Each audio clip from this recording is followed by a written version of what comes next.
निठारी हत्याकांड मामले में दोषी सुरेंद्र कोहली को इलाहाबाद हाईकोर्ट से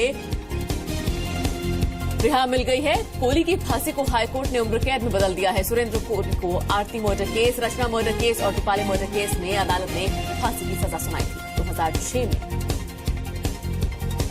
नोएडा के निठारी गांव में बच्चों के कंकाल मिलने का मामला सामने आया था। निठारी गांव में लड़कियों और बच्चों ने कुल 19 शव मिले थे और इस मामले में सुरेंद्र कोहली, मनिंदर सिंह पंढेर को गिरफ्तार किया गया था। दोनों पर आरोप था कि पंढेर के बंगले में कथित रूप से बलात्कार किया गया और फिर उनकी हत्या कर दी गई। रिम्पा हल्दर हत्याकांड में मनिंदर सिंह पंढेर और सुरेंद्र कोहली को फांसी की सजा सुनाई गई थी, लेकिन बाद में इलाहाबाद हाईकोर्ट ने पंढेर को बरी कर दिया था।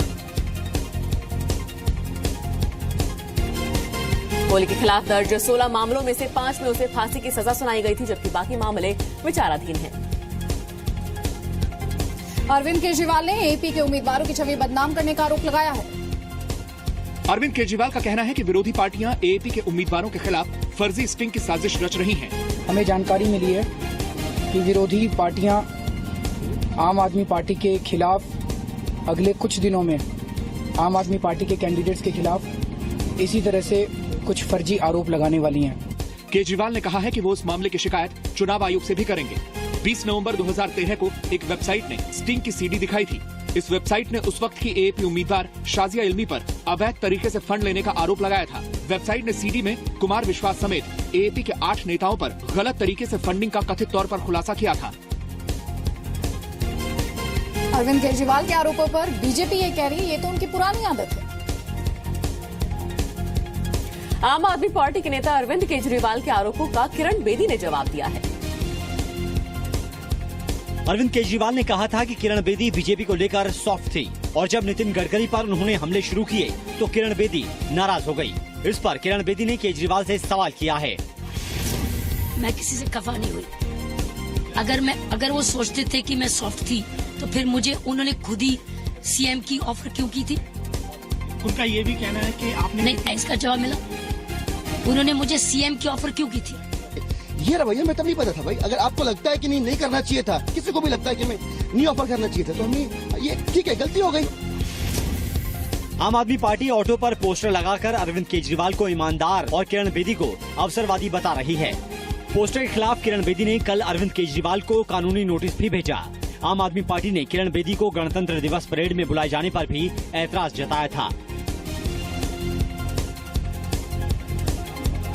वैसे इससे पहले किरण बेदी से पहले अरविंद केजरीवाल ने जगदीश मुखी के चेहरे का भी इस्तेमाल किया था अपने पोस्टर्स पे और जगदीश मुखी ने भी उन्हें लीगल नोटिस भेज दिया था। बीजेपी ने आज अरविंद केजरीवाल पर दो तरफा हमला किया है। एक तरफ किताब जारी कर एपी से सवाल पूछे गए हैं तो दूसरी तरफ पैसे लेकर वोट देने के मामले में विज्ञापन जारी किया गया है।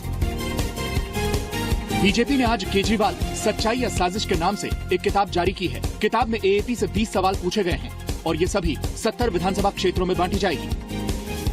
हम इसको दिल्ली की 70 विधानसभाओं में बांटेंगे। और अवसरवादी कौन है? सबसे बड़ा अवसरवादी अगर कोई है तो अरविंद केजरीवाल हैं, जिन्होंने अपने फायदे के लिए दिल्ली की जनता को बेवकूफ बनाया। आंदोलन की सच्चाई सामने आनी चाहिए, ये मैं आपको कहना चाह रहा हूँ। अखबारों में विज्ञापन देकर बीजेपी ने अरविंद केजरीवाल के रिश्वत वाले बयान को दिल्ली की जनता का अपमान बताया है। केजरीवाल के रिश्वत वाले बयान पर चुनाव आयोग भी सख्त है। कल चुनाव आयोग ने अरविंद केजरीवाल को आखिरी चेतावनी दी है। अगर आगे भी केजरीवाल इस तरह का आपत्तिजनक भाषण जारी रखते हैं तो उन पर आयोग कार्रवाई कर सकता है। लोकसभा चुनाव में चुनाव आयोग ने आजम खान के प्रचार पर पाबंदी लगा दी थी। दिल्ली चुनाव में बीजेपी ने अब अरुण जेटली को भी लगा दिया है। वो चुनाव की रणनीति का जिम्मा संभालेंगे। वित्त मंत्री अरुण जेटली दिल्ली चुनाव तक रोज 1 घंटा प्रदेश बीजेपी के दफ्तर में बैठेंगे।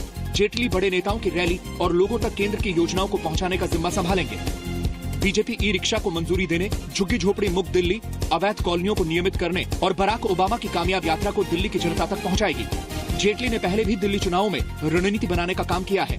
पार्टी महासचिव के तौर पर 8 विधानसभा चुनावों में बीजेपी की जीत में जेटली की बड़ी भूमिका रही। इनमें गुजरात, मध्य प्रदेश, कर्नाटक, बिहार और पंजाब के चुनाव शामिल हैं। दिल्ली चुनाव की गहमा गहमी के बीच अरुण जेटली को बजट पर भी काम करना है। 28 फरवरी को उन्हें बजट पेश करना है। बीजेपी ने दिल्ली जीतो प्लान के लिए अपनी पूरी ताकत झोंक दी है। बीजेपी ने अपने टॉप से लेकर नीचे तक के सभी नेताओं को दिल्ली के चुनावी मैदान में उतार दिया है। किरण बेदी पूरी दिल्ली में मैराथन चुनाव प्रचार में जुटी हैं, जबकि पीएम मोदी 31 जनवरी से लेकर 4 फरवरी तक 4 बड़ी रैलियां करेंगे। हाईटेक की दृष्टि से जितनी टेक्निकल सपोर्ट आवश्यक है, जरूर हम कोशिश करेंगे पूरी हो और लोगों के पास ठीक प्रकार से मैसेज जा पाए। बीजेपी अध्यक्ष अमित शाह के अलावा मोदी कैबिनेट के कई मंत्री भी चुनाव प्रचार में जुट गए हैं। धर्मेंद्र प्रधान को नई दिल्ली की जिम्मेदारी सौंपी गई है। जेपी नड्डा करोल बाग, मोती बाग और कैंट एरिया देखेंगे। अनंत कुमार को साउथ दिल्ली का जिम्मा, राधा मोहन सिंह बादली इलाके में प्रचार का काम देखेंगे। निर्मला सीतारमण को ग्रेटर कैलाश और मालवीय नगर क्षेत्र की जिम्मेदारी दी गई है। इनके अलावा हेमा मालिनी, नवजोत सिंह सिद्धू, मनोज तिवारी समेत कई सांसद और नेता भी दिल्ली जीतो प्लान में लगाए गए। कांग्रेस ने दिल्ली चुनाव के लिए अपने घोषणा पत्र का दूसरा हिस्सा आज जारी किया। कांग्रेस ने कहा है कि वो दिल्ली वालों के घर के अधिकार के लिए कानून बनाएगी। 1 साल के अंदर इसका बिल पास होगा और जिस इलाके में झुग्गी झोपड़ी वाले रहते हैं, उसी इलाके में उनका पुनर्वास होगा। ये ड्राफ्ट बिल जो है, ये दिल्ली के अंदर जितने भी स्लम में रहने वाले, झुग्गी झोपड़ी क्लस्टर्स में रहने वाले जितने भी परिवार हैं, हर परिवार को एक ड्वेलिंग यूनिट 25 स्क्वायर मीटर से लेके 40 स्क्वायर मीटर तक के उसको मिले, उसकी गारंटी सुनिश्चित करेगा। 23 जनवरी को कांग्रेस ने दिल्ली में अपने घोषणा पत्र का पहला हिस्सा जारी किया था। कांग्रेस ने वादा किया है कि दिल्ली में उनकी सरकार बनी तो 200 यूनिट तक 1.5 रुपए की दर से बिजली देगी। साथ ही मुफ्त सीवर कनेक्शन, बुजुर्गों और छात्रों को मेट्रो में रियायती पास देने का वादा भी किया गया है। दिल्ली चुनाव के लिए बीजेपी का घोषणा पत्र भी 1-2 दिन में ही जारी होने वाला है। गणतंत्र दिवस के मौके पर सरकारी विज्ञापन से सेक्युलर और सोशलिस्ट शब्द गायब होने पर सियासत हो गई। 26 जनवरी को जारी इस विज्ञापन को लेकर कांग्रेस मोदी सरकार पर सवाल उठा रही है। वहीं शिवसेना ने इसका स्वागत किया है। समाजवाद और धर्मनिरपेक्षता को इश्तिहार से हटाना ये सरकार की मंशा पे सवालिया निशान खड़ा करता है। सेकुलरिज्म शब्द को जो हमारे रिपब्लिक डे की जो एडवर्टाइजमेंट थी 50 शताब्दी की, उसमें से उसको डिलीट कर दिया है। हम उसका स्वागत करते हैं। समाजवाद और सेकुलरिज्म, सोशलिज्म एंड सेकुलरिज्म, इस देश में कभी इस शब्दों को स्वीकारा ही नहीं। हमारे माथे पे ये थोप दिया है अमेंडमेंट करके। ये देश कभी निधर भी नहीं रहा। राठौर ने कहा था कि मूल संविधान की प्रस्तावना में धर्मनिरपेक्ष और समाजवाद शब्द नहीं थे। धर्मनिरपेक्ष और समाजवाद शब्द 1976 में जोड़े गए। विज्ञापन में संविधान की पहली प्रस्तावना का सम्मान किया गया। इस सरकारी विज्ञापन को लेकर ऑनलाइन कैंपेन भी चलाया जा रहा है। एनसीसी के रिपब्लिक डे परेड कैंप के आखिरी दिन पीएम ने एनसीसी कैडेट्स की सलामी ली। परेड में एनसीसी के तीनों विंग के कैडेट्स शामिल हुए। दिल्ली के आर्मी परेड ग्राउंड में हुई इस परेड में वियतनाम, रूस, श्रीलंका समेत कई देशों के बच्चे शामिल थे। एनसीसी कैडेट्स ने पीएम के भाषण को बड़े गौर से सुना। कई बार तालियां भी बजाई। पीएम ने अपने भाषण में कहा कि मैं भी बचपन में कैडेट था। एनसीसी कैडेट्स 21 जून को एक साथ योग का रिकॉर्ड बनाएंगे। मुझे भी आज बचपन की यादें ताजा हो गई।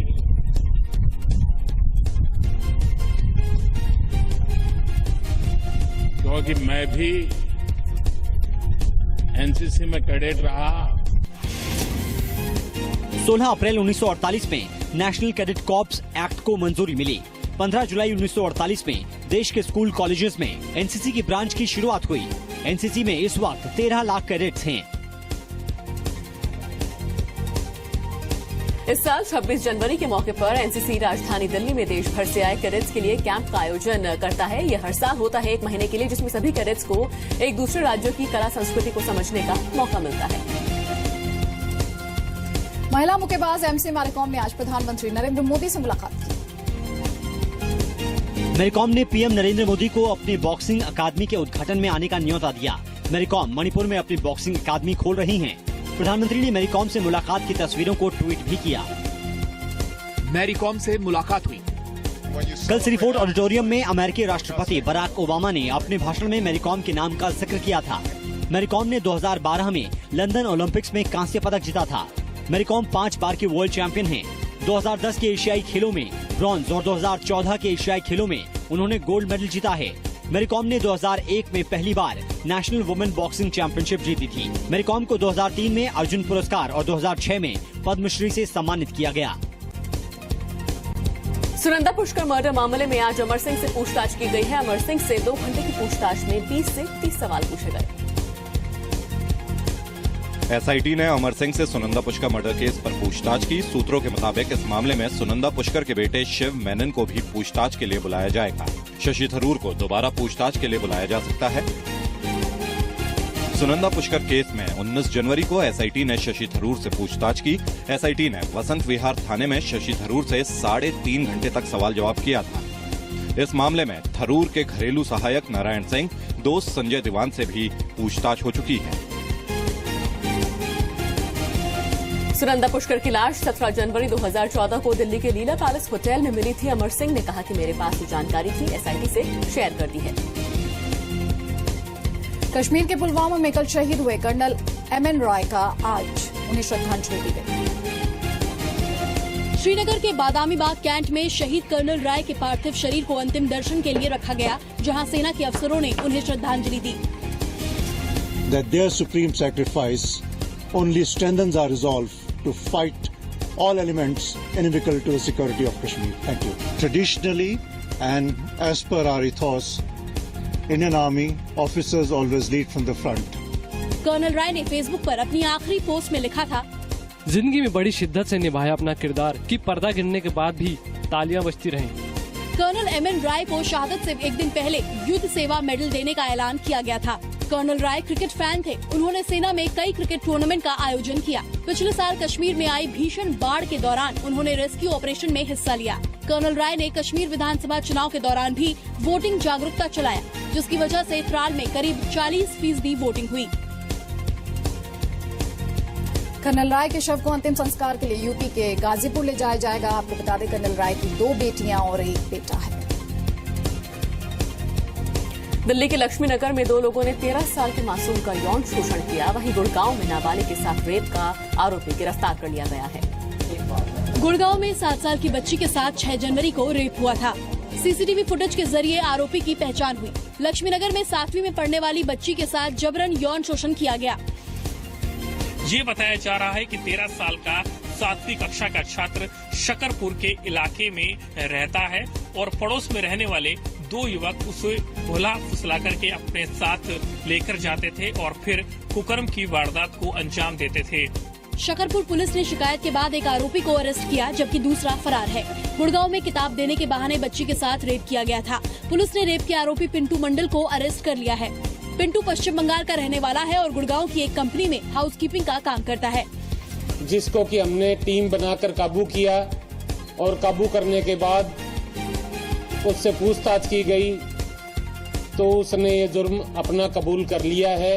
21 जनवरी 2015 को गोविंदपुरी में 50 साल का शख्स 11 साल की बच्ची के साथ यौन शोषण के आरोप में गिरफ्तार हुआ। 12 जनवरी 2015 को 14 साल की लड़की से 5 ने किया गैंगरेप। नंदनगरी से 3 आरोपी अरेस्ट। 9 जनवरी 2015 को लाजपत नगर में 25 साल के गार्ड ने 8 साल की बच्ची का यौन शोषण किया। अमेरिका का एक बड़ा हिस्सा बर्फीले तूफान की चपेट में है। न्यूयॉर्क से लेकर मैनहट्टन तक मंगलवार को न कोई विमान उड़ा, न ही कोई ट्रेन चली।